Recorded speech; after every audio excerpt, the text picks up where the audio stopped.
Hello, great മീഡിയാസിലേക്ക് സ്വാഗതം. ചോട്ടാ മുംബൈ ഇന്ന് തിയേറ്ററുകളിൽ പ്രകമ്പനം സൃഷ്ടിച്ചുകൊണ്ട് കുതിച്ചു പായുകയാണ്. റീ റിലീസ് ചിത്രങ്ങളിൽ ഏറ്റവും മികച്ച ചിത്രമായി മാറുന്നു ചോട്ടാ മുംബൈ. വർഷം 2007 ഒരു പിടി വമ്പൻ ചിത്രങ്ങളുമായിട്ടാണ് മലയാള ബോക്സ് ഓഫീസ് തകർത്താടിയത്.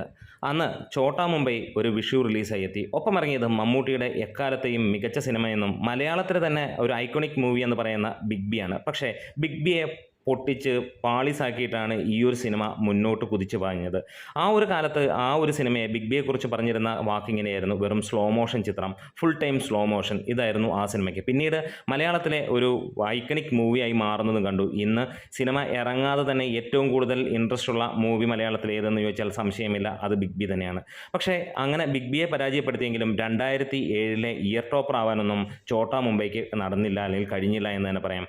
അത് മറ്റൊരു മമ്മൂട്ടി ചിത്രമായിരുന്നു നടന്നിരിക്കുന്നത്. നമുക്ക് എല്ലാവർക്കും അറിയാവുന്ന പോലെ തന്നെ മായാവി എന്നുള്ളതാണ് IAS, അതായത് ഇരുട്ടടി സർവീസ് ഉള്ള മായാവി തന്നെയായിരുന്നു ആ കൊല്ലത്തെ ഏറ്റവും കൂടുതൽ കളക്ഷൻ വാരിയ ചിത്രങ്ങൾ.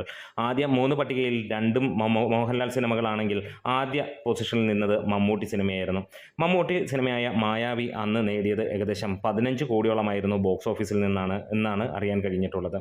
2ാം പൊസിഷനിലെത്തിയത് ഹലോ എന്ന ചിത്രമാണ്. വലിയ രീതിയിൽ ഓളം സൃഷ്ടിച്ച ആ ഒരു ചിത്രം 12 കോടിയോളമാണ് ആ ഒരു വർഷം നേടിയതായിട്ട് പറയുന്നത്. ചോട്ടാ മുംബൈ അതിൻ്റെ പിന്നാലെ 3ാമതാണ്. അന്ന് അത്ര ഗംഭീരമായ തരംഗമാക്കാൻ ഈ പറഞ്ഞ പോലെ തലയ്ക്കും കൂട്ടർക്കും കഴിഞ്ഞില്ലെങ്കിൽ പിൽക്കാലത്ത് ഈ പറഞ്ഞ പോലെ തലയും കൂട്ടരും അതുപോലെ തന്നെ ബിലാലും അമ്മാതിരി ഒരു കൊടൂര സംഭവമാകുന്ന ഒരു കാഴ്ച നമുക്ക് കാണാൻ കഴിഞ്ഞു. ഇന്ന് റീ റിലീസിലെത്തി നിൽക്കുമ്പോഴും അത് തന്നെയാണ് തലയുടെ വിളയാട്ടം കാണാൻ ജനങ്ങൾ ഇടിച്ചു കയറുന്നതും.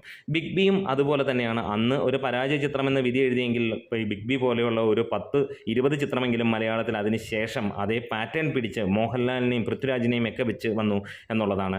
എന്നിരുന്നാലും ഒരു കാര്യം ഉറപ്പിക്കുകയാണ്: ബിഗ് ബി തന്നെയാണ് ഇന്ന് മലയാളത്തിൽ ആഘോഷിക്കപ്പെടുന്ന ഏറ്റവും മികച്ച ആ ഒരു കാലഘട്ടത്തിലെ ചിത്രമെന്ന് തന്നെ പറയാം. അതെ, അന്ന് ആളുകൾക്ക് അതൊന്നും ആയിരുന്നില്ലെങ്കിൽ ഇന്ന് ഏറെയും ആളുകൾക്ക്, അതായത് ഏകദേശം 15-16 വർഷങ്ങൾക്ക് ശേഷം ആ സിനിമ ഇന്നും ഒരു ഐക്കണിക്കായി മാറിക്കൊണ്ടിരിക്കുന്നു. എന്താണേലും നമ്മുടെ വീഡിയോസ് ഇഷ്ടമായെങ്കിൽ ഒന്ന് സപ്പോർട്ട് ചെയ്ത് തരണം. ഈ സിനിമകളെല്ലാം തന്നെ മികച്ച രീതിയിൽ തന്നെ ഓടിയതാണ്. ഇനിയും പരാജയപ്പെട്ട ചിത്രങ്ങളാണെങ്കിൽ പോലും പലതും മികച്ച ചിത്രങ്ങളുമായിരുന്നു 2007 പല സിനിമകളും. എന്തായാലും കാത്തിരിക്കുന്നു നിങ്ങളുടെ കമൻസുകൾക്കും കാര്യങ്ങൾക്കുമായി. നമ്മുടെ വീഡിയോസ് ഇഷ്ടമായെങ്കിലും സപ്പോർട്ട് ചെയ്ത് തരണം. Great medias.